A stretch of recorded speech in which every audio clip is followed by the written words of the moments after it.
Hello, everybody. How are we doing? Happy Friday. So excited to be here with Kristin Larsen, who I'll be introducing a little bit more. I'm going to set up the phone here. If you guys are here live, hashtag live, so we can see your comments and say hello. Welcome to 2021. Welcome to our first interview, our expert interview. I'm so excited to have Kristin here. And today we are going to be talking about SEO. Now, SEO is really, really, really critical for many reasons. But, Kristin and I were talking and I was like, what do you think that the title of this episode should be? And she said, how to reach your ideal clients without advertisement, right? And I think a lot of us, we ask ourselves this question. And the immediate answer isn't necessarily like SEO, right? But you are wondering in your mind, like, is there a way that I can connect to more clients without advertising? The answer is SEO. And today we have an incredible expert here with us, who's not just an expert, she's a dear friend of mine. I'm so excited to introduce her to you guys. I think I've had you before, so bring her back. Now I'm just going to make sure that I can see your comments here, everybody. Coming in here. And I got to say, if anyone has any questions, I'm happy to answer them on the spot. So just let me know. I'm going to, Luz, could you please keep me up to date if anybody asks any questions? I'll let you be the MC. Cool. Perfect. Yeah, so I have you guys right here and we're ready to go. So if you guys have ever felt confused or overwhelmed in terms of the ins and outs of SEO, I know that I have. If you guys have ever wondered, you're a small business, right? So here we have a lot of solopreneurs, we have small business owners, we have coaches, consultants, speakers, authors, you're experts. And you've just wondered, okay, I know that SEO is important, but truth be told, I have no idea how to do that, right? So I don't know if you guys have ever felt that way. Well, this episode, we're going to answer why should you care about SEO? Why should your business care about SEO and how to do it? Some of the best practices. And I want to introduce my dear friend, Kristin, who is an SEO expert. She's been doing this for over 10 years and she has gotten some really incredible results for her clients. So I'm gonna read a little blurb that I have here because I want to make sure that I do her justice because she's so incredible. So Kristin is an SEO expert and chief nerd of Nerd Powered Media. That's her company. And she has helped clients for over 10 years with SEO. This former reporter turned tech nerd is helping entrepreneurs just like you harness the power of content.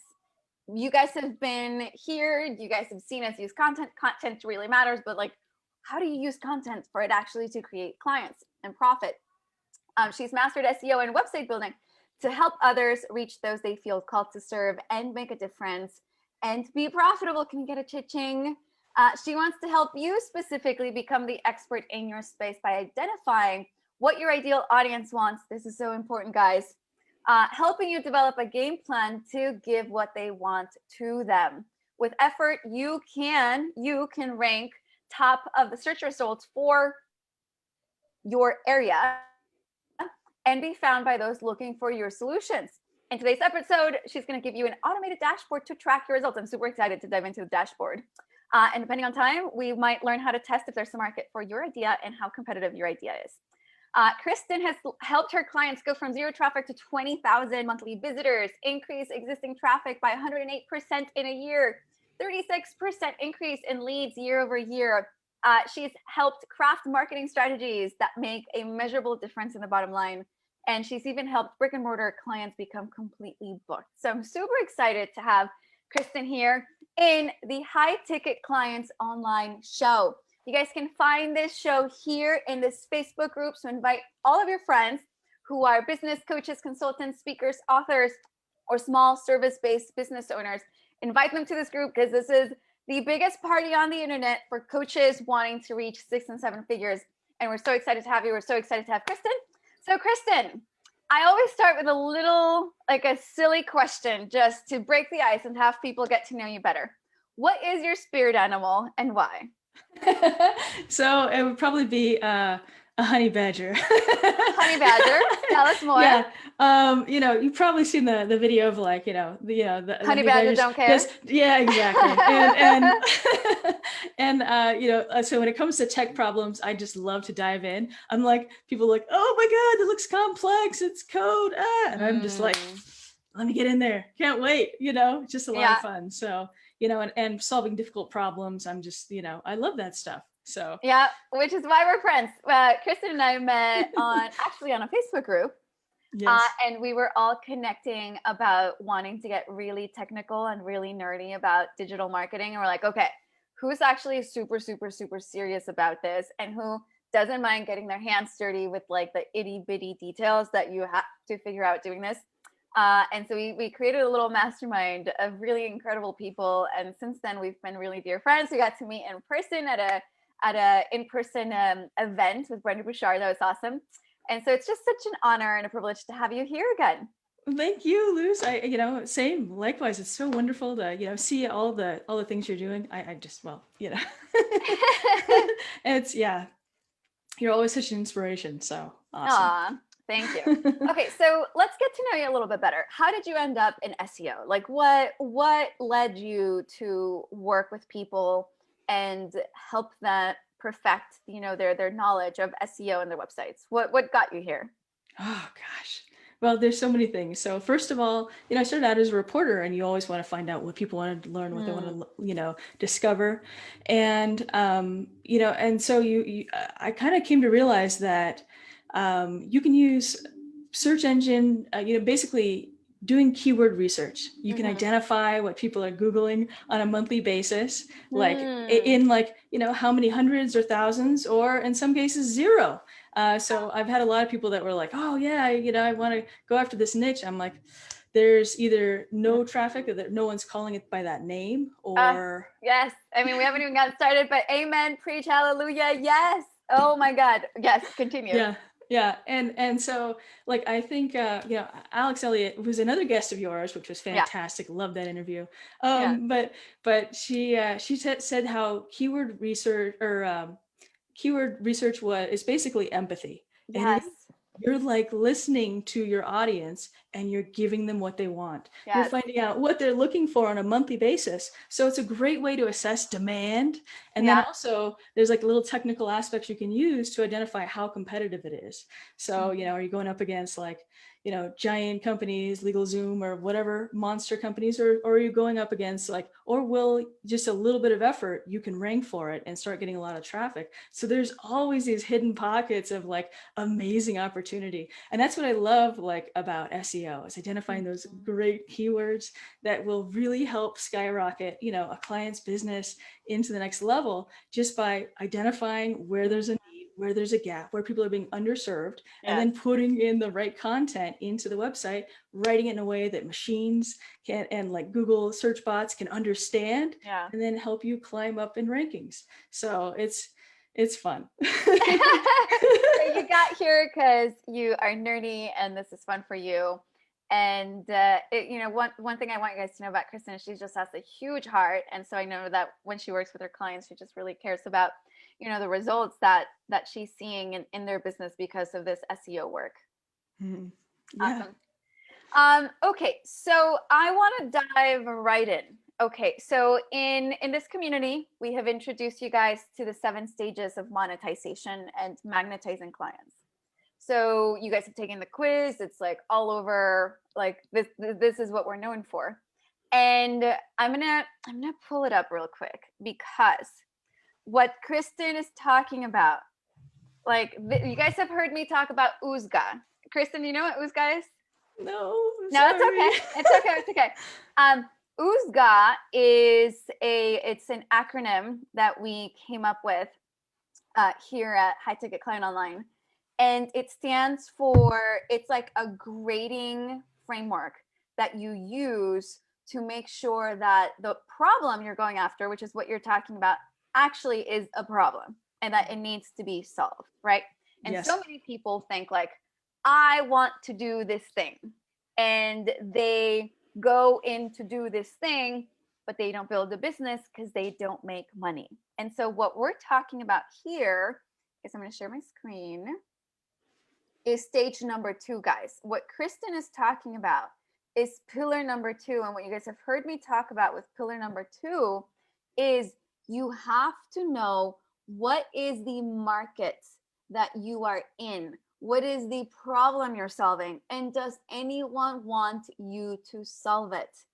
If you're solving a problem, which is what Kristin's talking about, so solving a problem that you feel called to, like, oh, I love selling, you know, I don't know, like I have these like fake flowers here. I love selling fake flowers.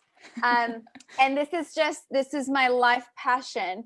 And I know that this is how I'm going to become a millionaire. I know it. I just have this feeling.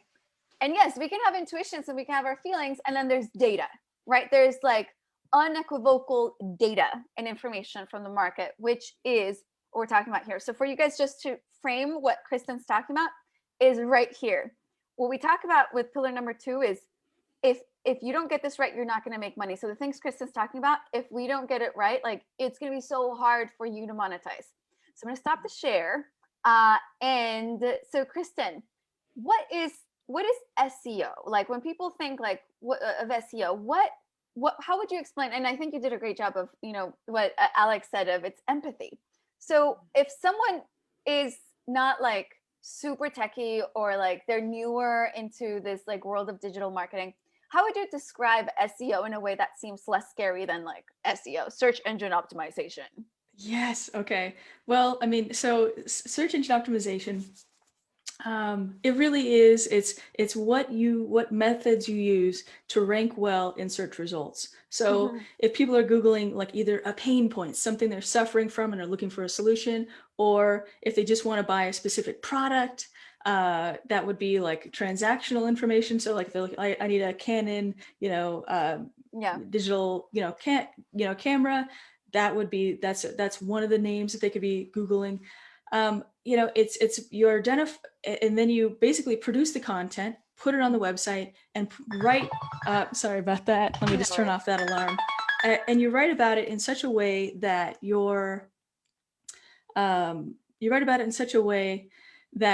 Google knows what the page is about and knows that you're solving that problem and extremely relevant for that keyword, so that you start showing up very high on the first page of Google. And this is so important, like really having good quality and showing up on the first page is really critical. I once heard this quote that cracked me up, which is the best place to hide a body is on the second page of Google. Second page of Google.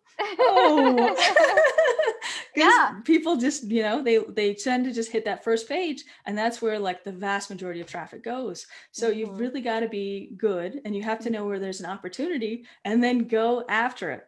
So I think, and there's a strategy to it. Not only is it identifying what people want, writing about it, putting it together in a compelling way that intrigues people, putting it, whether, writing good titles, a good meta description. And you can stop me if I get too nerdy, because you know me, I love to get into the weeds on this stuff. Superpowered. Yeah.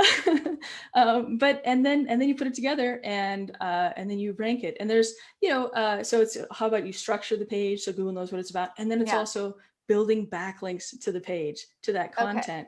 So I'm gonna back us up so we can write this all like in steps, and so we can have like a very clear structure in terms of what we're doing. So SEO is a way, basically, are we focused here on Google?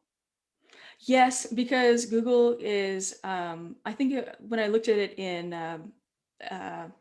April of this year, it's something like 80 or 90% of search traffic is Google. And so when I say Google, I do mean it. And lucky for us, Bing and all the other search results, Yahoo, etc., they use the same rules. So if you're ranking well for Google, you're going to be just fine in Bing typically. I mean, there's a few outliers here and there, but for the most part, it's great.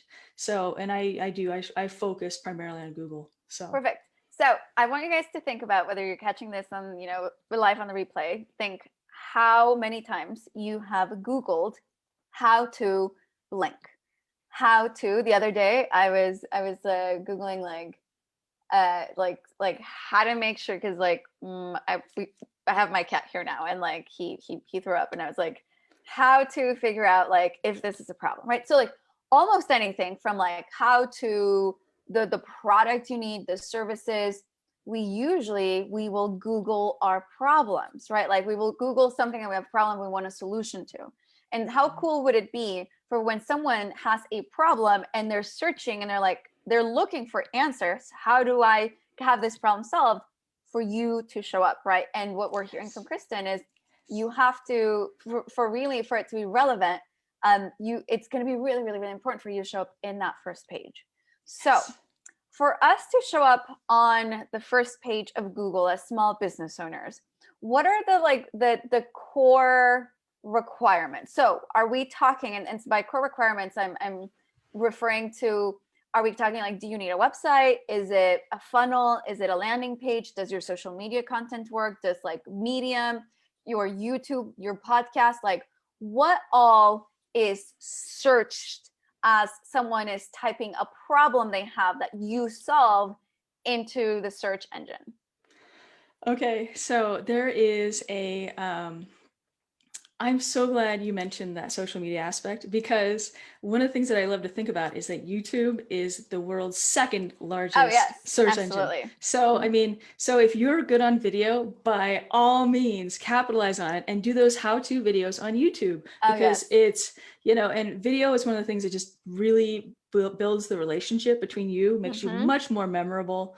And so like, if you've got a good presence on video, by all means, get in there, use YouTube as a great means of, and I got to say the how-to section on YouTube is, is the biggest, I mean, it's like, I mean, people don't want to read directions. They want to see it done. And so, absolutely. Absolutely. Yeah. So that's really critical. And I do think that, now here's another thing that's really interesting. If you ever Googled someone's name, typically one of the first things that pops up is their social media profile. You might be like, why is that? And it's part because Google is always trying to look for like, serve up real information. And they tend to view personal profiles as very credible, like as in this person really exists. And so that's why you tend to see that profile really built out. Isn't that fascinating? Yeah. I found that so interesting. And there's another thing to keep in mind is, so you want to make sure that when you're trying to build a presence online, you have built out your, you're putting together a really authoritative presence. Like you want to look like the expert on your social media platforms. So, you've got to look at like a pro. Go ahead. I say you had a question. Yeah. So if we're thinking like, if there's this, business owner and they're thinking, okay, like I know I need to rank on Google. Now I can think of how to make the things that I have better, but what things do I need? So do they need a website? Do they need like, what are the starting building blocks that they need? Because, we've heard like, you don't need a website. We've heard like websites are dead. We've heard like all these things, which I don't believe. Like we completely like know that a website is the way that in terms of, they say like what we do is we help you build trust. And the website is a huge trust builder. And what Kristin is talking about is like, you want to show up as an authority. So a website allows people to be like, oh, they're legit. Also, it gives your brand a home. Your brand can exist on social media, but it needs a home, right? And that's the website. So what are the core, like, if I'm gonna, like make a cake, I need eggs, I need flour, I need, like sugar, I need butter. Like, what do people need to be able to eventually get to a place where they're ranking? I feel like, let me add that question.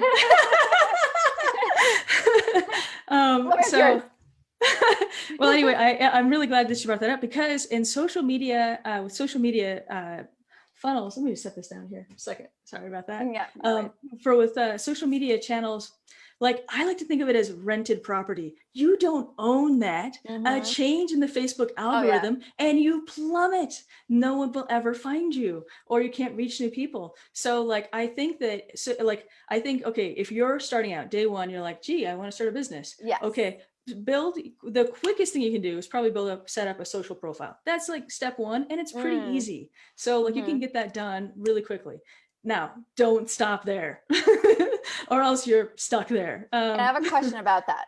Yes. Right? So if you're Yeah. starting there, as people are searching, they're searching for a problem, right? Like, I need a business coach. I need help with SEO. So by having a social profile, like the people in your influence will have access to you, but not necessarily like unless they're looking for your name specifically, Yes. they'll be able to Yes. find you on this, like on Google. Yes. But it's not necessarily you by having a social media presence, you won't necessarily be found by your expertise. You won't be found by the problem you solve for people. Yes. You'll only be found by your name. So if you're not Yeah. already if you're not a Kardashian, Yeah. good Yeah. luck, I mean, and so if you're not out there building, serving people, getting your name out there, no one's going to be looking for you. I mean, I Yes. hate to say it, I know. Mhm. everyone's special. I know, your mom loves you, but, come on. If Mhm. you want to run a business, it's going to take Yes. more than just like your inner circle. And so if you Correct. want to reach and grow, you need a place to house your content that Yes. you own, that you Yes. can like build a profile, that you can like expand and has like a place where you can house your content. So we need a home for your content. So Yes. if you want to get started and like maybe you're thinking of the fastest way to find clients, you could start with social media. But really the most important thing is you need to find a home for your content. So Yes. what are the potential, examples of homes for your content? So websites, one of them, funnels, landing pages, like what gets searched in terms of being a home, like Medium, like where Medium is a rented, like Medium is for rent. You don't own it. So what, like, you have a house, you have an apartment, you have a townhome, like what are the things that you own where your content should live? Okay. Yeah. So there's a couple of things. So one, you need a place where you can send everybody to. So buy a domain that really makes a lot of sense. You want to make sure it's easy to say. The shorter, the better. Makes sense. And if you can put your product name in the URL, if that's available, get it because that's fantastic. Yes. Yeah. Homework for all of you right now. Own your name domain. I don't care who you are. I don't care what you're doing. I don't care what your business is. You needed to own your domain name yesterday, right? Yeah. Like it is so important because when people are going to be looking you up, like even your business, they're going to be looking you up. Yeah, yes, they're going to be looking the business as well. But probably initially, as you're just getting started, when you're not, super famous and everybody knows you, they're going to be looking for your name. So owning your domain name. And then the other thing that Kristin's going to tell us is you can have multiple domains, which can then redirect back to the same place. So own your domain name. If you don't already have it, please, please, please, please search for it and buy it now. Yes. Do it. Do it. Yes. Just do it. It's not that expensive. No, it's like $12 or something. I mean, like, do it. Yeah, exactly. And I mean, yeah, because if someone else owns your name, it's terrible. Yeah. God, it's sad. It's sad. It's terrible. Like Yeah. you will have shot yourself in the foot like big time if Yeah. somebody else owns. So maybe you're wondering like, okay, well I'm Samantha Smith. Like there's a ton. So maybe you're like Samantha C. Smith. Like that's what I did. Luz Gonzalez was taken. So I have Lucy Gonzalez, and you guys have seen like all of my social media is Lucy Gonzalez because that's my domain. I want the predictability of my domain to be found everywhere else on social media, everywhere that I show up, like Lucy Gonzalez with the middle name, right? Because that's the domain I own. So I want you guys to think of like if your name is taken, if you're, like Sarah Smith, right? Like get creative. But to the extent you can, please, please, please, please own your name. And the thing about owning your name as well is it gives you flexibility. We have so many clients, maybe you've seen that as well. Like they change their business. They change the names of the products. They change things. And if you have your name isn't going to change, like it just allows you to build products and iterate on your products and services while having a home for your business. Yeah. I get really passionate about owning your domain. Yes, do own that. Yeah, and your product name. If you're Yes. your basically your overall brand. So like my brand is Nerd Power Media. Yes. So and I have copyrighted Nerd Power Media. I've also, but I also just could go by Nerd Power, and that's all copyrighted in my sphere. So like in my industry. So that's all protected. So nobody else, no other agency that does SEO, marketing, etc., can move in on that. Yes. And so I own that as a domain name. I also own like a bazillion others, like, Nerd Yeah. Power Agency, Nerd Power, course, all these things Yes. all these directions that I might Correct. go in. And I'm Correct. looking forward to, it's all redirecting to my home base, and I Yes. own it. So anybody Mhm. just Googling around, they're going to find me. So Mhm. yeah, own the variations as well. And here's another thing too. If to protect yourself, own your name plus reviews, whatever it is. I So love that. if you've got Yeah. like say one, there are some people, they just want to make your life Mhm. hell for no good Mhm. reason. Like Mhm. maybe they wanted a free refund or whatever, and you're like, no, anyway, let's just say that you made somebody mad and they want to ruin your reputation. They could get your name / reviews and then build a website. That has happened to people I know, very Mm. reputable, wonderful business owners who have been totally screwed over by one irate customer who now like that's like number 2 showing up underneath their name. Oh, And that's terrible. yeah. So, I mean, anyway, protect yourself. Yes. So protect yourself, own your name, Yeah. / reviews. And so something that I'll talk about from my own experience in terms of owning domains of products is the names for my products have changed so much over the years, right? And so at some point, like maybe for like a year, I used it, and then I was like, I'm not going to use it again. So again, like that's why initially, for those of you that are just gonna, if you're in business and if people are looking for you under that name, yes, own it and keep it, right? Mhm. But if you're like, so say one of our clients, she's doing yoga, but now she's going to be doing a more of a holistic thing. So the name of her product's going to change, her service is going to change. So she's going to need to own a different domain. So you want to know that the names of your products could change. So I used to own a zero to profit blueprint.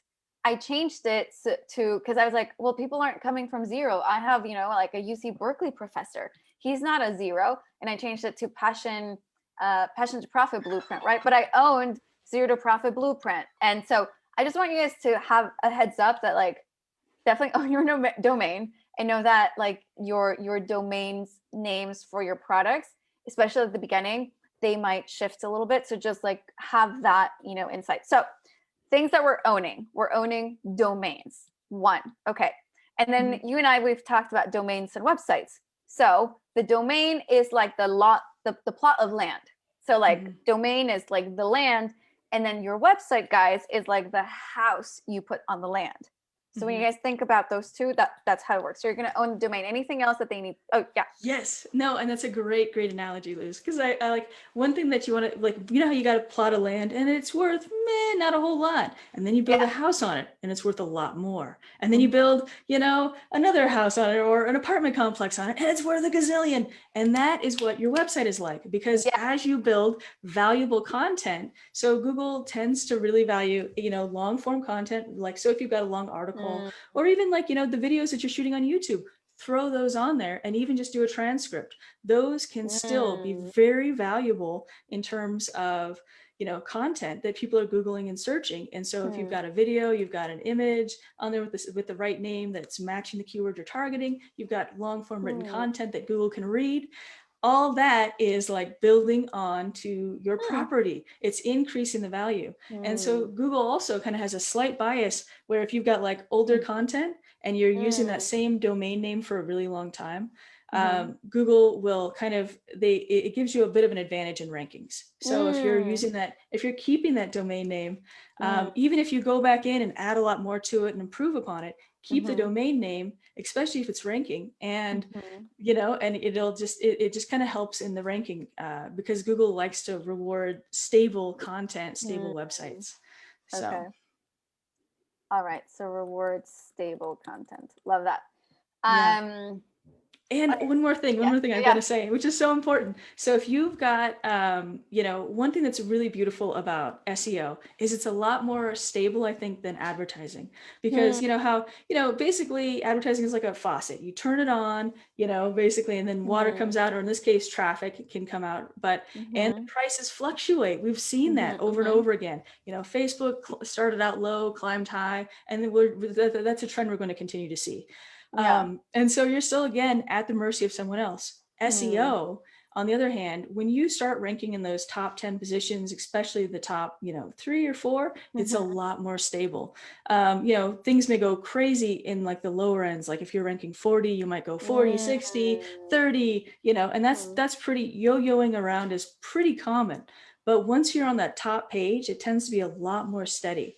And so like, for example, I had a client, we got him up to like 20K a month, and he is there and he is maintaining that traffic, and he really don't have to do anything. Like honestly, he's like, well, he's like, I don't need the SEO services anymore because we have more business than we can handle. And like, wow. and yeah, so it's kind of like, it's like, it's a happy problem to have. I just worked myself out of a job. But anyway, you just need to grow more. Like you just come on. Let's grow your business. Go national. Yeah, exactly. Yeah. Well, yeah. And anyway, but in that case, it's continuing to hold in that traffic. Like when you get there and you're owning those keywords, it's stable. It sticks around a lot longer. Not to say you can't drop, you certainly can, but I'm just saying it's a lot more, once you put that investment in, that property has value. Love it. So let's think about this in terms of property. So the properties you're owning the domains, and then on the properties, you're building value on the property. So you have these domains. Are there any other type of properties that people, other than domains? Is it mostly domains that we're looking at? There's domains. I also think that one thing you want to think about is, where is your target audience? What are they reading? Because if you can get, or where are they? Yes, where are they?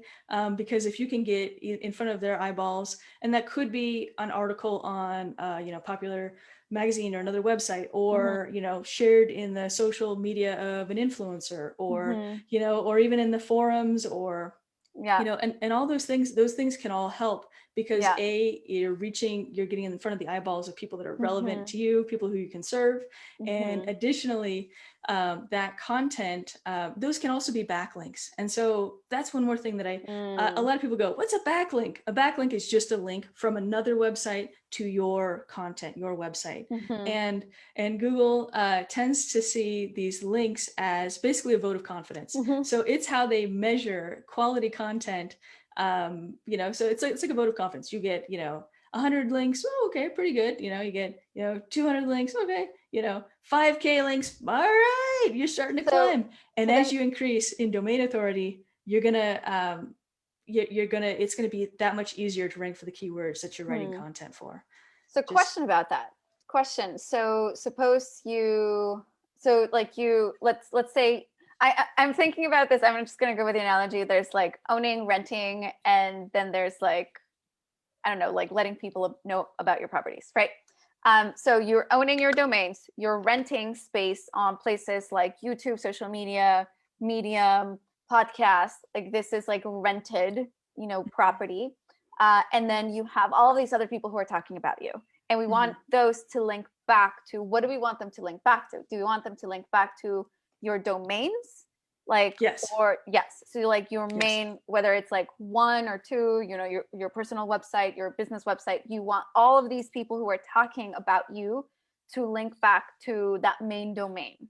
Yes, that is correct. Absolutely. Yeah. And because every link, like I said, it counts towards building the domain authority of your website. It'll help that individual page that's linked to, but it can also just kind of elevate the profile of your website as a whole. Now, let me add the quick caveat that that's assuming it's a good quality link. Like if you're getting Korean gambling sites linking to you, that's not ideal. That could actually hurt you. So you want good links. But I think that's, so anyway, yes, that is exactly right. one more quick thing. Can I Yeah, say yeah, this real yeah, quick? yeah, yeah. So if you've got great content, Yeah. one of the things that people completely overlook is the fact that you can use that same content over and over again. So say you Mhm. do a great YouTube video. All Mhm. right, fantastic. Get the transcript, get the, or a related article on your website, Mhm. and then share it on social media, Yes. then share it everywhere. I mean, Yeah. and the more people that are starting, that is fine. That is great. Just make sure that Google sees it on your website first. This Oh, on your website matters. first. Okay. Yes. Okay. Yeah. That was what I was gonna ask you about. So like, how Yes. do you make sure that like when you're posting over here that it actually links back to your main domain? So like, so suppose you have a YouTube video. Well, how do you make sure it links back to your main website? Do you have to like do your YouTube video and then add your like highticketclientonline.com? Like, do you have to add that, or like how do you make sure that then the content that lives elsewhere in the internet, all of it links back to this one place? Okay, yeah. So let me kind of explain a little bit on the YouTube thing. So Yeah. YouTube video, obviously the first place you're posting it is going to be to YouTube, and that is fine. That is good. That's what you want, because Yeah. that's where it's hosting the video. But the transcript or the article or whatever you're Mm, writing around it, mm, that needs to be mm. original, and it needs to be on your website first. Interesting. Then you Okay. post it as a post on LinkedIn. Then you post it on, I don't Mm, know, HuffPost. Then you post it on, mm, all the different other places that people might come across you. But you want to mhm. register it first. And here's a little trick. Okay, this is maybe getting kind of nerdy, but Let's get nerdy. let's get nerdy. Yeah, talk nerdy to me. Yeah. So get like a search console. So literally Google Search Console, because Okay. Google has like, basically it's kind of like a web development tool, and make sure you register it for your website, and it'll give you all kinds of fantastic notifications, Hmm. recommendations, problems that you would not notice unless you're like an Hmm. SEO and a big, like nerding out on this stuff, and have stuff that tracks it for you. And so like it'll say like, and I'll tell you what, Google Search Console also is, if your website ever gets hacked, Google Search Console is Hmm. usually one of the first to identify that your website has been hacked. So, Hmm. and they will email you, hey, you've been hacked, etc. And so like that notification alone Hmm. is worth doing this for, because you don't want to Okay. do that. So Um, everybody go register your website for the Google Search Console. yes, yes. Okay. I got it. We got a to-do list. Okay. Yeah. And then you can see which pages on your website Google sees and is showing up in the register. Because a lot of times if Google doesn't find your website or your web page, you can Mm-hmm. never rank for it because it just never found Yeah. it. Nothing's linking to it. It Oh, doesn't know it wow. exists. And so you can see what Google sees by going into Google Mm. Search Console. It gives you a great a Mm-hmm. number of stuff. And when you register a new post, if you're super paranoid and you've got someone that's stealing your content, you can publish it and then go to Google Search Console and send it to that URL so that Google sees it on your site first. Now, usually Wow. Google is pretty good about Yeah. seeing these things first and giving the proper attribution, but Mm-hmm. just, these are, handy little tools that can help Oh, protect you. absolutely. No, this is fantastic. This is great. Okay. So how then, okay, so with the Google Search Console, because that's the next thing, right? So we have a ton of clients and they're building websites or they have websites. How do you know like what keywords? Well, let's back up. So number one, how do you make sure from your end that your website is, showing up on Google? Like what things do you need to do to make sure that your website is gonna show up? I'm so thinking about keywords. And then how do you figure out what you're actually ranking for? Right. Okay. Ah. All right, so there's a whole bunch of things in there. So like I know, Lucy, you're probably like the clients, your audience is they're not buying SEO software. So I'm gonna Correct. try. They're just building websites, right? So Yes, like yeah, suppose, it's a coach and then they've created their website, but then how they're like, okay, I have a website, but how do I know the quality of my website now? Like, are people finding me? right. Okay, all right. So there's a couple of things. So I'm gonna try and skew towards the free tools that I know. Like there is Yeah. generally there's a lot of like tools that I do pay for and I use. But for this audience, I'm gonna talk about the free And ones if you for guys you want to guys. if you guys want to learn more about those like more super fancy tools, like please reach out to Kristin because she's fantastic at what she does. So like if you guys do like, no, I want to learn a little bit, I want to learn a lot more. I want like that super fancy, you know, like SEO stuff on my website. Just talk to Kristin. Okay. So yes, starting with the like, you know, they're building their websites on Wix and, you know, Squarespace and Weebly, and they're doing it themselves, you know, like, so what now? It's built. What do I do now? Okay, so like this is gonna be a little techie, but like I cannot tell you how many people have like launched a website and they're like, okay, I got it out of development mode and now it's live. Hooray, people should find it. And they forgot to tell Google to index their website. I'm not kidding. Okay, like they so actually say, they say no index, and you're like, oh no, like you're literally telling Google to continue to ignore your website. I mean, I found like I've actually, that sounds terrible. it is so horrible. I have seen like very like high profile people that should have known better. Like when they relaunch their website, hey, it's our new website. And they just forgot to hit that switch that said index. You're like, ah. Yeah, so it depends. So like if you're in WordPress, there is literally like in the general settings section, there's going to be a thing that says like, do you want, you know, Google to find you? And another plugin that will help you watch against that is Yoast. So install the free Yoast app. Yoast? Yeah, Yoast is Yoast. What it is. Yoast. Okay. Yeah. And they will, if your website is hiding, like blocking traffic, it will give you an alert. So that's another way. If you're not tech savvy, you can use that. There are tools that Google provides to help you identify if you're blocking traffic. What does that mean, blocking traffic? Blocking traffic means like it'll literally say like in code inside the website, like the head of the website, like it's not going to show up anywhere on your actual page that you're visually looking at. It'll say like, it'll tell Google to either index or no index or no follow, you know, like so that if it's no index, it's telling Google not to record this location because, you know, just like I was talking about how it's really important that Google knows where your original, who has the original content. If your web page says no index, Google's going to say, hey, I'm not counting this. This is not your stuff. So it makes you vulnerable to other people copying you as well. So anyway, so like, sorry, I probably like scared the bejesus out of some people. Oh my God, what? You know, but and Search Console also will kind of help indicate that. So it'll let you know.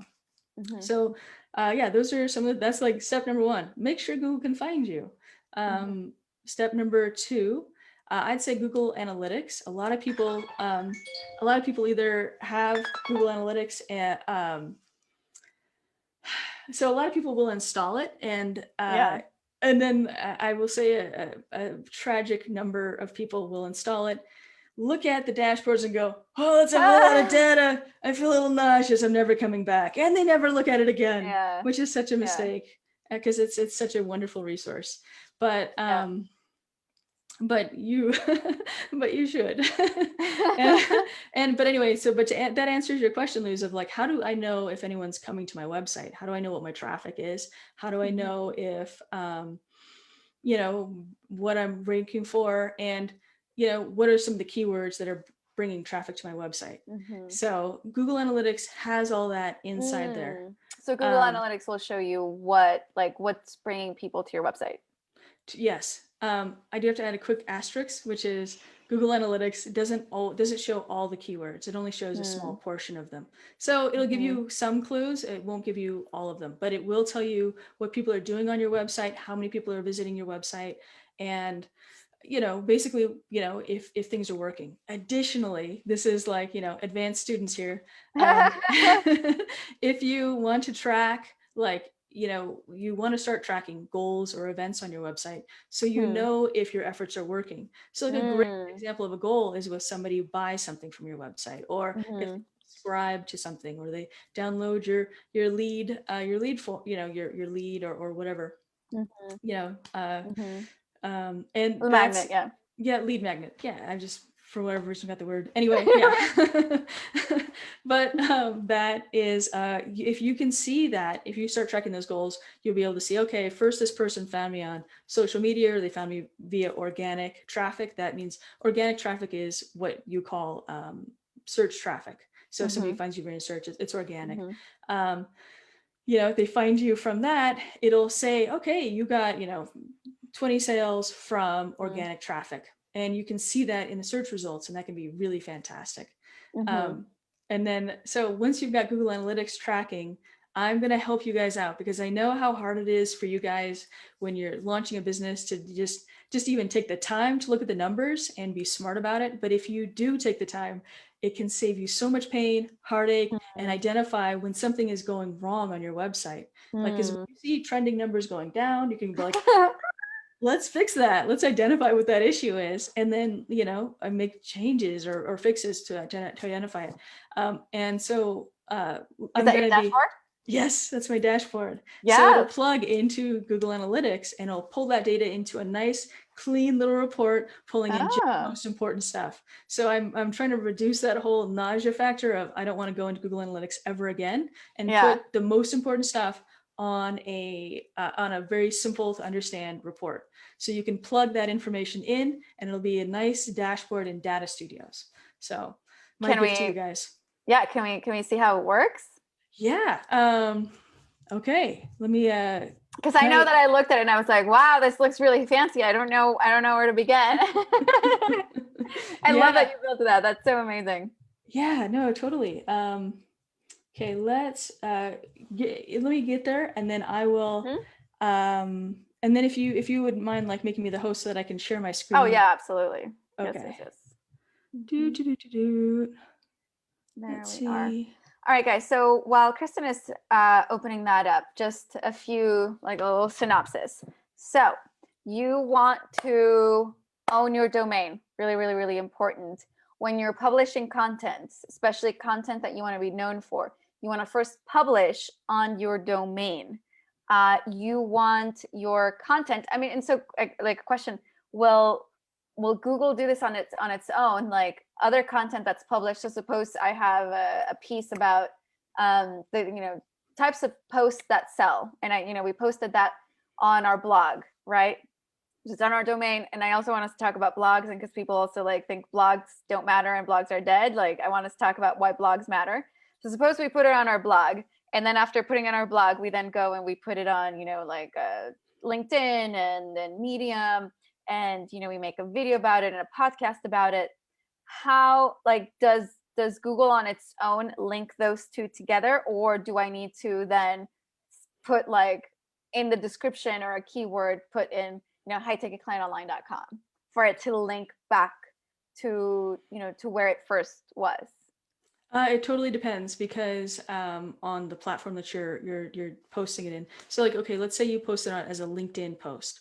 You could post the content on there, and then just say, this is excerpted from content at da da da, and then you link back to your original website. So that might be one way to link it back. But I mean, like, here's the thing that's amazing about Google is that if you've got good written content, it will remember the content, and it will know that you had it first.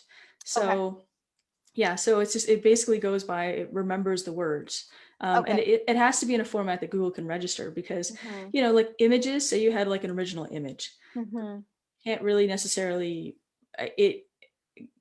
think of Google in some ways as the most disabled user with the most amazing memory in the world, because because Google can't see pictures. It can't listen to videos and know what it's about. You have to tell it. You have to tell it in the description. You have to tell it in the file name, all the comments and the things that are linking to it. All that context tells Google what it's about.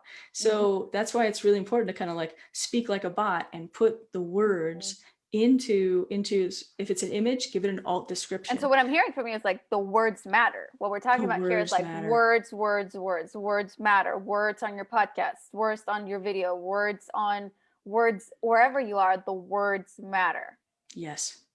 Okay. Yeah, that's right. Yeah, absolutely. And so once Google is seeing the content, the written content, it knows it belongs to you. And and then also, so even if you post it again on LinkedIn, LinkedIn shouldn't be the thing that ranks first because you're the original content owner.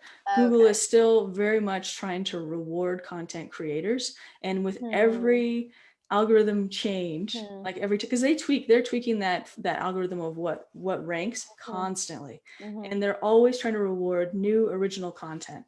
And so that's, and the people that create it. So, because there's so many people that just like, oh, I know, I'm just going to create, like I've seen this literally hundreds of times. People create a bot and then they say, I'm going to create a scraper that goes to someone else's website, crawls it, grabs the content, throws it on my website, and I expect to rank by the end of the month. No, it does not work like that. That is BS. That might have worked in the very, very early days of Google and search engines, but it doesn't work that way anymore. So thank God. So then another thing that I'm hearing is then anytime you do create like video content or say audio content, you want to transcribe that and you want to have the written content for your other medium. You want that written and you want that associated with that piece of content. Yes, especially if it's informational. If it's just, up on your entertainment, you know. Well, yeah. You know, but you know what I mean. Yeah, but if it's something that you want to be the expert, right, the authority in your industry for, then you want to make sure that that transcript lives on your website.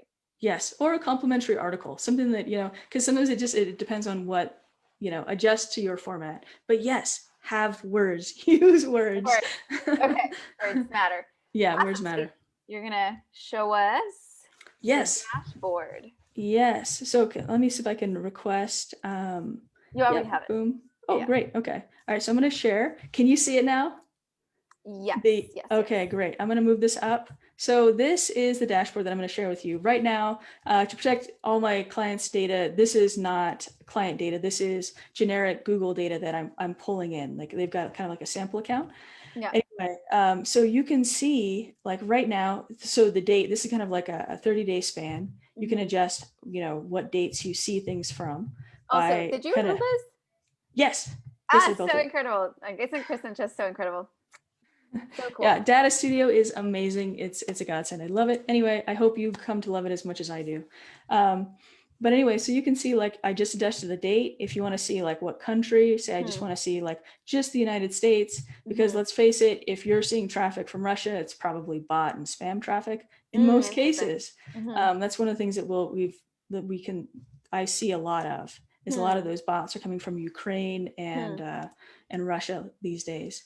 And then you can also, and then if you want to just look at, say, organic traffic, you can adjust what it's coming from. Another way to say it is medium. So this is a little bit more simple. So you can just see like organic traffic and see how it's coming to you. So this is, then it adjusts all the data on this entire sheet to be to just show the organic traffic. So you are going to be putting in, so like your website, you put it in where?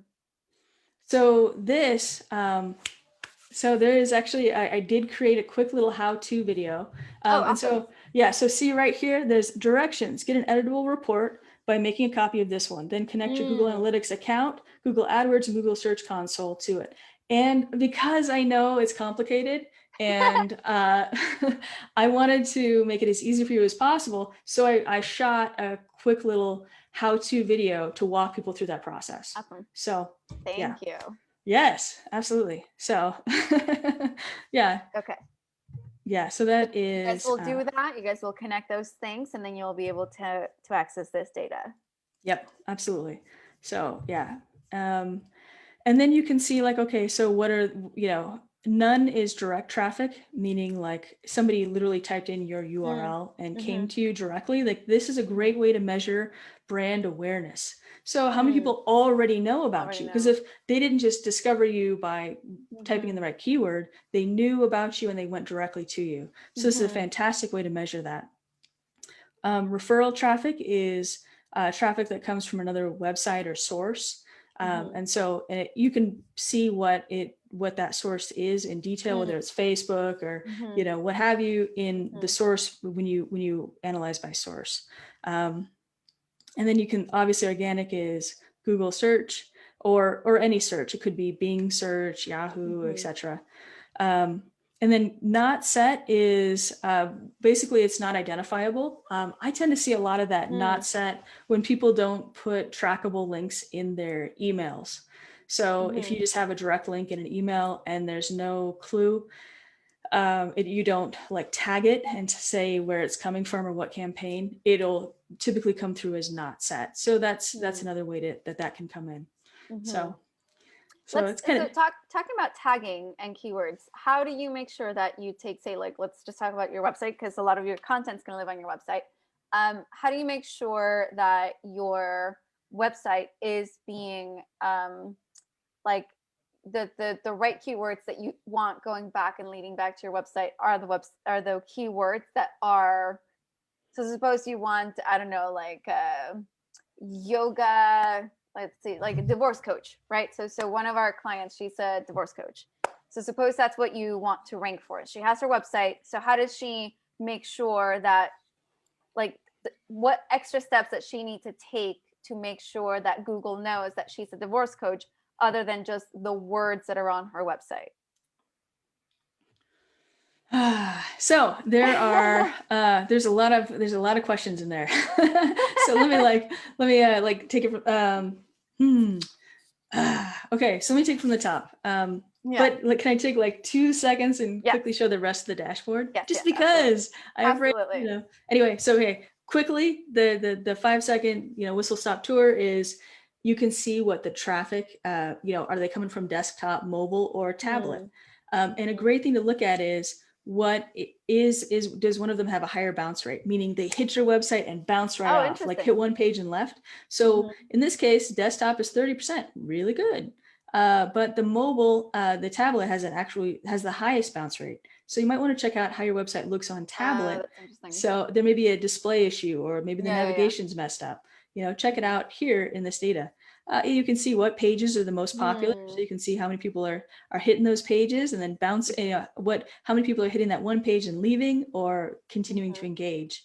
And if you're tracking events, then you can see like, hey, I got 5 events that were completed on this page, meaning 5 people signed up for my email, or whatever it is you're tracking. And then just like, how many are they engaged? Okay, quick, I'll just be real quick. So if you're selling products, I've given you a really cool way to look at funnels. So you can see like, okay, that's awesome. These people, clicked, they added to the cart, they clicked to check out and purchase. Now this requires some setup. So you may not, I know, I'm sorry. But you guys just reach out to Kristin. You guys have her information here. I'll share more of the information, but yes, this is amazing. So tracking each step of the funnel. Yep. Yeah. And then you can, see where you're getting your sales from. So that's pretty sweet. You're like, oh, I'm getting it from organic or whatever, and then you can also see goals. So if you've set up goals, they'll be tracked here. You can kind of review that data, and events. I'm sorry about that. No. And let's see. And then the other thing is, so here's now, Luz, you asked me like, how do people know what keywords they're appearing for? Correct. One of the best sources of traffic, the best free source of insight into this is going to be Google Search Console. And so you can see right here, when they say query, they mean keyword that somebody Googled. So apparently these are the things that people are Googling to come to this website. And so like, okay, so this is how many people like Googled the term and it showed up for it. And so there was a potential impression, and then how many people actually clicked the search term. And so these are the clicks that you'd see. So they got 1,990 clicks from Google stickers, and so on and so forth. And how many people are clicking through. And so, yeah, so and kind of like a loose rule of thumb is that when you have a site click-through rate of like 5%-ish, you're going to start climbing up, and you might, typically start to show up like in, the top spot. So it's just kind of like a good little indicator.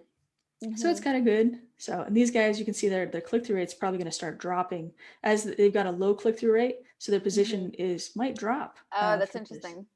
Yeah, so this is what position they're showing up in the Google. So kind of like in the Google search results from like 1, then 2 and 3, and it's just going on down the page. And so you can kind of get some really good insights into what people are Googling and searching for and how they're finding your site. So, okay. And so there's the sort of the keywords that Google on its own is attributing to your site. And then there's the keywords that you can attribute to your site. So how did those two mechanisms work? Okay, so yeah. So that's where keyword research, which we're about to answer, comes into play. And so this is where you want to come together with your game plan and identify where those opportunities are so that you can build your strategy and start building out your website based on the content where there's an actual demand. And this is kind of like the way of checking like, hey, I was targeting these keywords. Am I showing up for them? Are people clicking them? And are they driving traffic to my website? Or am I in, let's see here, or am I in like the last place for it, like for the ones that you were targeting? Exactly. Yeah. It shows you where you are and how many people are clicking for it. So yeah, it's just kind of an interesting thing. All right. So let me see if I can let me jump to some good stuff. So all right, we're jumping to, well, here's a really good way to explain it.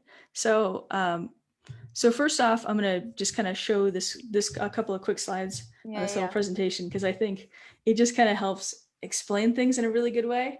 So when bots visit your website, they are literally the most disabled users. They can't see images. They don't know what's important on the page unless you tell them. And they won't know what your website is about unless you tell them. And they won't know where your business is located unless you tell them. Okay, so you have to tell the Google what's important for Google to know that it should identify about you. Yes. Okay, so awesome. Yeah. You got to tell them. Yes, you've got to tell them. And there's a whole bunch of strategies that are really important. So like typically you want to have like one H1 tag, meaning the top headline tag. And that typically is one way to tell Google what is most important. Also, the words you use in the first paragraph on your website, you want to make sure that you have your main keyword very high in there, or else Google might not realize that that's what it's about. So here we're talking both so suppose you have your home page on your website. So you're saying the content that shows up on the homepage needs to include keywords. And then also there's sort of like in the settings where you have the keywords for the website. This is like sort of behind the curtain. You also need to put in the keywords there. So these keywords need to exist kind of like all over the place. Yes. And let me give that a lot more detail. Yeah. Okay, great. So like, okay. One thing you want to keep in mind is that you really want to have, now it's a mistake to try and say, I want this page to rank for, purchasable video cameras. And I also want this one to also rank for that. The problem is those two pages will be competing with each other and Google won't know what page to send people to. And when the Google gets confused, you drop in rank. So don't do it. Hey, don't confuse Pick Google. your page. Yes, don't confuse Google. Pick which keyword you're directing that traffic to. Like, okay, this is my page that's going to be dedicated to, lawnmower repair. Yeah. Boom. And then this is going to be my page that is dedicated to, fixing fixing drill bits. Those are very different things, and you want to make sure that you keep them very separate and kind of targeted to that topic. So we're talking about different pages on your website. So suppose we have a client and she does natural stone restoration. So suppose like one page on her website would be just about like marble. Then the next page might be about granite. Is that what we're talking about versus having marble and granite in the same page? So I'm hemming and hawing because there's a little bit of a detail, because I want to know what problems she's solving. Because if she's like, is she solving like, restoration, cleaning and restoration of natural stones? Oh, yes. Okay. Well, then I think that she could have a top level cleaning and restoration page of natural stones. That would be top level. And then she would bust it out into, assuming that there's good keywords that are popular for it and it's not too difficult, then I would go for, okay, marble cleaning. And that is the page for marble cleaning. And here's everything. And we're the marble cleaning experts, etc. And restoration, marble restoration, etc. And you'd have a whole page dedicated to cleaning marble. You'd put that in the alt tags of your images. You'd put that in your title. You'd use that in your URL. And that would be dedicated to that. And then the next one would be like, I don't know, river rock or something. And it would, have a page dedicated to restoring that and have relevant images and so on. So I think and when you link to it, that is, you use those keywords in the link, sending people for that direction. specific page. So like each page. So the way that I think about pages I think about rooms inside of a house. So you have your property, then you have a house, and then you have rooms. So I think of pages as like rooms inside of the house. So what you're saying is that each page, if it's something that you want it to be found for something specific, each page needs to have its own information leading people to that specific page. Yes. Versus just having your entire website ranking for like natural stone restoration. You actually want like page 1 to be ranking for this thing, like marble restoration, and this page for like granite, and this page for something else. Yeah. And I think one of the biggest clues for that is to see what is currently ranking. So if you're, if you Google marble restoration, what is ranking? Is it, pages that are dedicated specifically to that topic, or is it, generic? Because, and I will say that Google does, Google is flexing, meaning that they've changed their algorithm and it's becoming a lot smarter. Which is a blessing to us SEOs because, but so what it tends to do is it's trying to identify what what the audience intent is. And so they're trying to serve up, content that relates to it. And as Google is becoming smarter by, with its linguistic understandings and the linguistic structures, it's being better and better able to interpret it. So we're seeing like, there's kind of like a mix where if you're seeing, natural rock restoration, and that is, you just want to see what the results that are currently showing up, and then, kind of say, okay, so they're meeting this need, this need, and this need. I want to make sure that my page is doing that and then some, because that will help you rank and have better content. Okay, so you want to think of like, what is the need that's being met, who's already meeting it, and then how do I do that and do that better? Okay, so I know we're like 10 minutes over. We haven't. Are you good on time? Okay. Can you do 10 yeah, more yeah. I can do 10 more minutes. And I can Because quickly like. one thing I definitely want to talk about is Google My Business. Yeah. Okay. Yeah. So, because I know that. So we're trying to find ways that you guys can rank for the problems that you solve for your clients, for your industry, right? And so one of the ways is to rank. One of the ways that you want to do, just regardless, it's going to be based on your keywords. So you're going to put those keywords on your content, in your blog. You're going to be putting it, in sort of like the behind the scenes. And then there's also you have an extra superpower if you want to rank for your location. And then before we get into the location, blogs. Do you want to say anything about blogs before we move on and like start going into like Google My Business? So blogs are important. Like, why do blogs matter? And like, why should someone not think that blogs are dead? And how to optimize blogs. Okay. Well, so yeah. So all right, I was kind of showing a little bit of the thing. So like, if you go to a website and you see this page, this is what we see as humans. This is what bots see.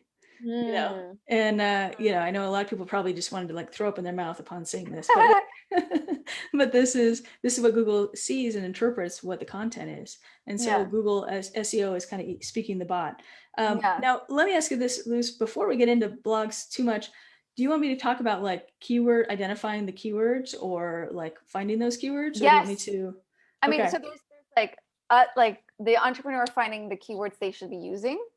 And then there's like putting them on their website, and then they're knowing what they're ranking for. So yes, So then we'll do blogs.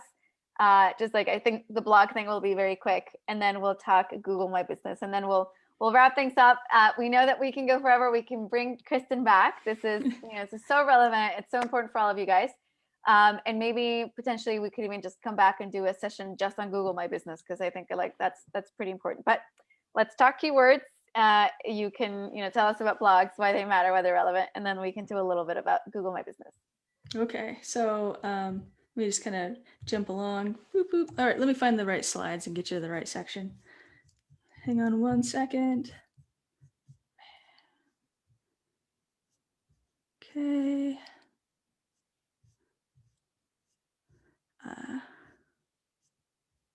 Okay, here we go. Awesome. So let me just get back into present mode. Sweet. Okay, so where can I get started on keyword research?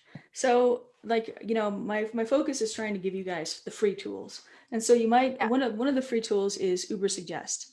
And so you can put in a keyword there. They do have a limit on like how many you can do per day. So it's a little bit frustrating unless you like buy it, but you can, this is a fantastic way to start and just kind of identify like, is there a market? Are people Googling what I need, what I'm looking for? So like, say you're a bridal shop and you want to start ranking for something. If you put in the keyword on like, Uber Suggest / bridal shop, and you search for it inside the US, this was the search result a while ago. And you'll see that bridal shop is a super competitive keyword. So you can see it's over there. It gets 90,000, searches a month, which is huge. And to come rank for that, the competition is like a 75, and that's out of 100. So, pretty steep. But luckily, it also kind of color codes it for you. And you can see that there's actually a lot of ones that are a lot more attainable for, say, local bridal shops. So you can see like bridal shops near me, there's going to be a kind of a bias towards anybody that Googles that. Google is going to try and serve up local bridal shops. And this is where Google My Business really comes in, because Google needs to know where your business is. And that's one of the best ways to tell them. But you can also see like bridal shop Atlanta, Chicago. Those are all popular keywords and they're a lot easier to rank for. So it's a great place to start. And there's also like, Moz.com has the keyword explorer, and the Moz bar can also kind of help as, additional tools that you can try. So, and difficulty score is relative, even among keyword search tools. So like a 75 is not the same as an SEMrush difficulty or a long tail pro, difficulty. So you just got to kind of know a little bit like what is easy and what am I currently ranking for. So if you know what's your website, the most difficult keyword that you're currently ranking for, that you can, with some effort, you can rank for other keywords that are of that difficulty level. So let's see, Moz and bar. When you think of keywords, does it have to be like short? Can it be long? So say for us, if we're like, we're business coaches for coaches. That sounds like a mouthful. So like, do we need to find a better way to say that? Or like, should we literally search for like business coach for coaches or for put in the keywords that you think you want and see, and Google will, this will answer you. Like if there is a high search result, then people are searching for that term, by all means get in there. But if you're seeing, if it comes up with bupkis, meaning 0, don't go for it. Find the search that people are actually looking for. Volume is 20 and then SD is 19. So that means 20 people are searching that, or like that's been searched 20 times a month on average. Okay. Yeah. So not really. Yeah. I think you can find better. I'm sure you can. Yeah. And it might be like, this may be a situation of like, resources for business coaches or whatever. So like that kind of information might be going about it the problem solving way is a good way to look at it. Yeah. So, yeah. Okay. All right. Now I know we're like, you're like, tell me all about the, well, and here's another thing too. Actually, I'm just going to pop back into this keyword, this thing real quick, which is, oh wait, nope. Well, anyway, I don't know where the slide is on the thing that I just popped into my head, but there are a couple of different types of keywords that are really good to kind of like think about it. And one is the brand term. So we already know what that is. That's going to be like your name, your business name, your product names. You want to own those. And that's people that already know about you. And then there's the transactional ones. So perhaps you're looking for, training programs for coaches. That might be a better keyword. I think I would start more there because they're looking for training. They're looking for what are programs to help, or, maybe processes. And so you might want to start there more, as I think you're more likely to find people that are looking for a solution. And not only that, but that's transactional. People are looking for a solution. They're looking to buy. The buyer intent is there. And that's different than blogs, which a lot of times, blogs can rank for anything, but a lot of times blogs are fantastic opportunities to use informational keyword research. So like when you're, let's see, is this it? Nope. So like when you're, trying to answer a how-to question, like, how to, make my business stop hemorrhaging money. That's that's a very specific article that could answer that. And that's where blogs can, people get a chance to see your thoughts. They see it on page, Google reads it, they know that you're the creator of that content. And if it's good quality and people are visiting it and reading it, then you'll be more likely to show up for that. And when you rank for a term, let me just say that there's a certain amount of people tend to have a certain amount of confidence in Google search results, and Google works very hard on that. So people have more trust for a high ranking Google search result than they do an ad. And so people are a little more skeptical if they click a Google ad. They're like, oh, this person paid money. Who are they? I don't even know. But if you're ranking very high, there's a certain amount of expertise that just automatically rubs off when you're the top ranking search result on your term. So it's a good thing. Let's see. Additionally, so when you're writing blogs, you should write, it's really helpful to write how-to blogs. How to solve problems for your clients. And once you create a blog, is it enough to just write the blog, or do you also need to then tag the blog with specific keywords so you tell Google what is important? Use the keywords in the content for sure. You definitely need to use the keywords in the content, and then you need to build backlinks. Depending on how competitive your space is, you need to build backlinks to that content so that Google sees it as authoritative. And there's kind of a strategy to that, and that's definitely a little bit more difficult. But so building your own backlinks to your content. Building backlinks to your content. More ninja strategy. That is a ninja strategy, but it really helps. Making sure that you're using the content, making sure that you're titling the page, you're using the meta description. If you're a WordPress site, fill out Yoast and make sure you're putting your keywords in. It can kind of help. It's a great starting point. And then, and the way you structure your website too actually can influence, can influence how authoritative or how important that particular page looks. Like how many times you're linking to that page in your website. If it's once, probably a low priority. But if it's linked to from every page, say it's in your navigation bar, it's probably a more important page. Google kind of knows that stuff. All right, now I got to get into, Google My Business before we run out of time. Yes. Okay, so let's see. Actually, this is, here we go. Considerations for local keywords. So if you're a local business, if you're a local business, an average monthly search of 10 or 20 actually may not be bad, because it's only when you're looking at it from a national average, but it just depends on how much business you need. Is 10 or 20 a month actually going to get you the amount of business you need to be profitable for that keyword? And then a lot of times you can, especially when local, you can rank for multiple related or closely related keywords on that same page. So lawnmower repair plus, how do I repair my lawnmower, or who can fix, my, contraption? No, I don't know. You know what I mean? But it's, that can all kind of go into that. The same page might rank for those sorts of things. So, and they can add up is what I mean to say. So addresses do matter for local businesses with a storefront. So if you've got a storefront and you're saying my business is located on 1234 Main Street, and Google knows that's in the heart of the town, people that are around that location, if they Google lawnmower repair near me, you're going to be more likely to show up if your address is close to where they're Googling you from. So, and you want to make sure that you're setting up your Google My Business account to have that address in there, so people know that, so that you can show up on Google Maps, Google search. I'll get into that in just a second. But and it's also free.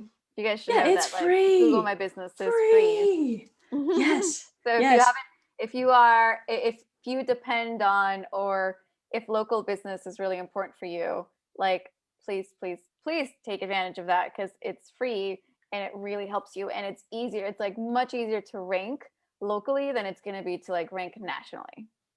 Yeah. Or internationally, I guess. Yeah. Yeah. So that is something. Okay. Now here's other things. Like, there are multiple ways to rank for local keywords. So you've got like the local 3-pack, the knowledge graph, and Google Maps and mobile results. So, like, I'll kind of get into a little bit what those things are. Make sure that I've got it, because we kind of jumped around and like, okay. So like the knowledge graph is anything that shows up on, say you Google something and you see an image and a description and a Wikipedia link and all that stuff. Everything that's on that sidebar is knowledge graph. And sometimes the stuff that shows up at the top is also knowledge graph. And that's, let's see, the local 3-pack shows up in different ways. So the local 3-pack is going to be like, whenever you Google something and you see like a map with like, here are 3 businesses in that area, and here's their reviews, and These people have a Google My Business account and they're showing up. So this is kind of one of the benefits of, like, if you're looking for something like locally. And then also this is like the local intent. Say you're somewhere and you just Google dermatologist, all the local dermatologists will show up, not necessarily the best ranking dermatologist in the world. It's going to be local, because Google is making an assumption, like, you're Googling dermatologist for that. That's different than like dermatologist definition. Then it'll say, oh, here's a definition. Oh, and I guess like the knowledge graph here is kind of over here. So if you're a hotel, you can show up on the sidebar with, like, if you've programmed your hotel listings so that Google can read them and know about them, it will show up in the sidebar and help people kind of search and make that decision. So that's kind of a cool thing. And then, so like Google, so then how does Google know you're local? So obviously, number one, go register with Google My Business. Use the keywords in the product descriptions, in the products that you list, in the if it's in your business name, woohoo, it's going to be even easier. But make sure you're consistent about what your name is. And then also on your website, you're going to want to list yourself on Google Maps, on-site optimization. So this is listing your address. So you're going to use, and I know you're going to be like, oh, Kristin's speaking nerd again, but there's use structured data. You can go to like schema.org, and a good example of like, you can do like local business address and then put that into your website code. Like in your footer is a great place to put your address so that Google knows where you're at. Interesting. And then, and like code this information either into the head of your website, which is, takes a little bit of doing, or you can actually put it also into your footer. So yeah, let's see here. And you want to make sure you're listing your name, your address, and your phone number. They call it the NAP. Make sure you're giving Google the NAP, name, address, phone number. Awesome. Okay. So you're connecting that. So you're getting the Google My Business, and then you're also adding that information onto your website. Yes. Yep. Absolutely. Yeah. And if you want to talk to Facebook, if Facebook's important for your business, check out Open Graph. And if your website is built in WordPress, install the Yoast plugin, and it'll give you kind of a user-friendly interface to share information with Facebook. What if you're not on WordPress? So then you have to go to Open Graph and figure it out and do some ninja stuff. Got it. Okay. Gotta have ninja powers. Okay. Yeah. I mean, there are other, like, I don't know, but that's the long and short of it. And then who ranks for the local pack? So obviously proximity is really important. So Google's got to know where you're at. Keyword is in the business title. That really helps. Does the category of the business match the keyword searched for? So like, say you're like a hair salon and you also sell cinnamon rolls. That's going to be really hard to rank for cinnamon rolls, like that Google doesn't see those as related. So it's going to be tough. Okay. So, awesome. you know. And is there any benefit to, say, somebody who functions on the internet to also have a Google My Business or a local presence? So say we just moved to Austin and we are business coaches for people all over the world. Does it make sense for us to like add an address so we have more, like, will it hurt us nationally if we have more of a local presence?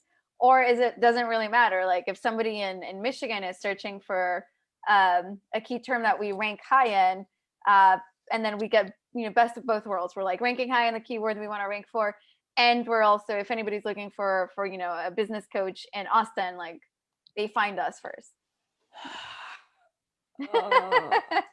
Like I don't.